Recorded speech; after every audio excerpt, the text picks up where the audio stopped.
Well, now, in the course of time, in the evolution of Western thought, the ceramic image of the world ran into trouble and changed into what I call the fully automatic model or image of the world.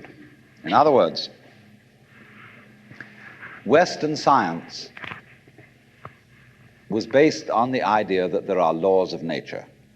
And it got that idea from Judaism and Christianity and Islam. That, in other words, the potter, the maker of the world, in the beginning of things, laid down the laws. And the law of God, which is also the law of nature, is called the Logos. And in Christianity, the Logos is the second person of the Trinity, incarnate as Jesus Christ, who thereby is the perfect exemplar of the divine law.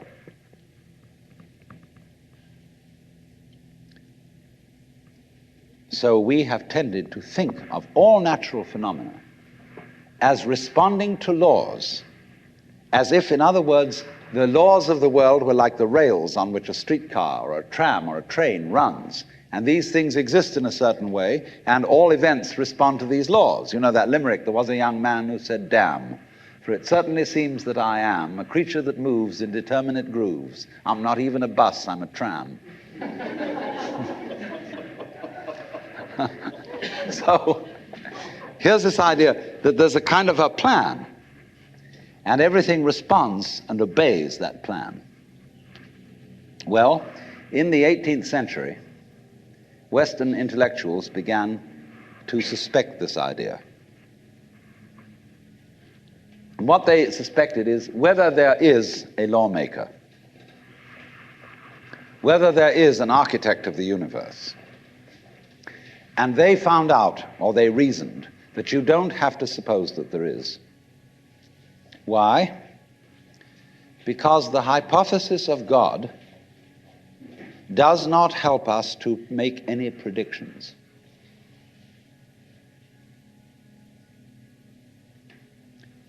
In other words, let's put it this way. If the business of science is to make predictions about what's going to happen, science is essentially prophecy.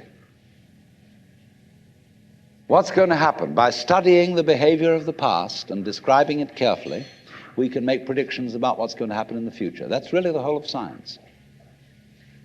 And to do this and to make successful predictions, you do not need God as a hypothesis, because it makes no difference to anything. If you say everything is controlled by God, everything is governed by God, that doesn't make any difference to your prediction of what's going to happen. And so what they did was simply drop that hypothesis. But they kept the hypothesis of law. Because if you can predict, if you can study the past and describe how things have behaved, and you've got some regularities in the behavior of the universe, you call that law. Although it may not be law in the ordinary sense of the word, it's simply regularity.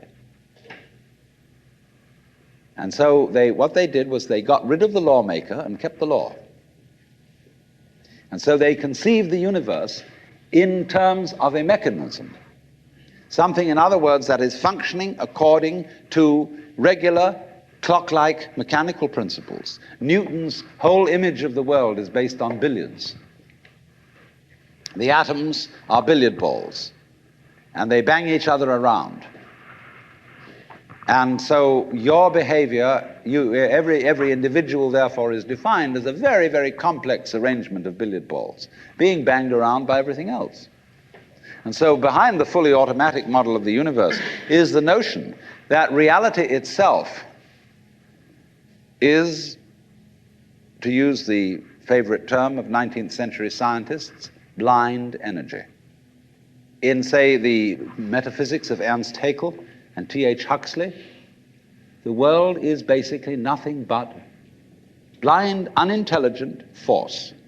And likewise, in parallel to this, in the philosophy of Freud, the basic psychological energy is libido, which is blind lust. And it is only a fluke. It is only as a result of pure chances that, resulting from the exuberance of this energy, there are people with values, with reason, with languages, with cultures, and with love. Just a fluke. Like, 1,000 monkeys typing 1,000 typewriters for 1,000,000 years will eventually type the Encyclopedia Britannica.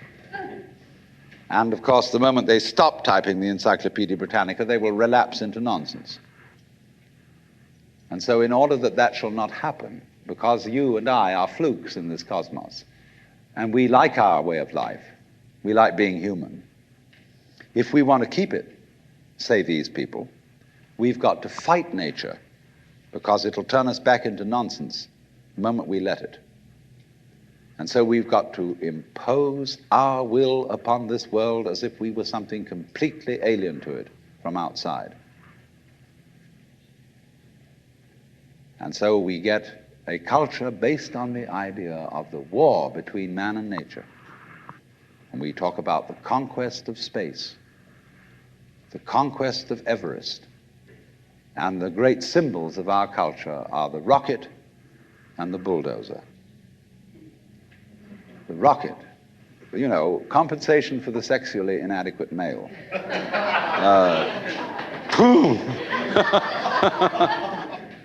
So we're going to conquer space. We're in space already, way out. If anybody cared to be sensitive and let what's outside space come to you, you can, if your eyes are clear enough. Aided by telescopes, aided by radio astronomy, aided by all the kind of sensitive instruments we can devise. We're as far out in space as we're ever going to get.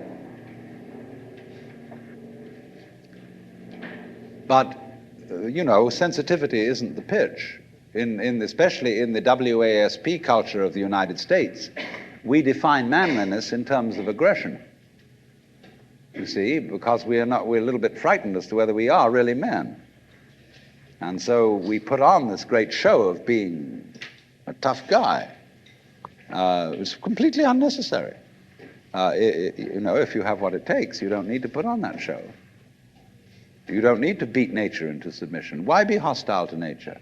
Because after all, you are a symptom of nature.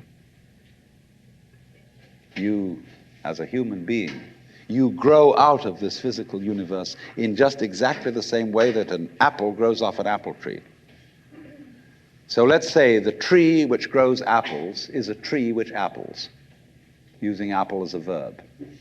And a world in which human beings arrive is a world that peoples.